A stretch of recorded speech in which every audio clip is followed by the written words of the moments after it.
श्री स्वामी समर्थ. रे बाळा, आज तुझं मन खूप जड झालंय ना?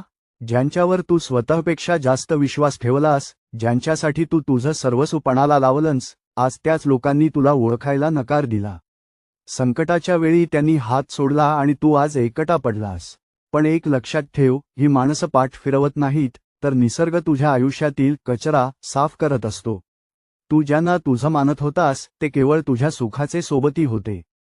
माझं एक वाक्य नेहमी लक्षात ठेव, माणूस जेव्हा रडतो तेव्हा तो एकटा असतो, पण जेव्हा तो शांत होतो तेव्हा त्याच्यासोबत मी असतो. तू म्हणतोस त्यांनी विश्वासघात केला? नाही बाळा, त्यांनी तुला एक धडा दिला की या जगात मी आणि माझे स्वामी या पलीकडे काहीही शाश्वत नाही.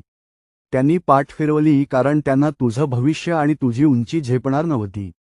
मी तुला अशा ठिकाणी नेणार आहे जिथे या लोकांची सावलीही पडणार नाही. खचून जाऊ नकोस. त्यांनी पाठ फिरवली म्हणून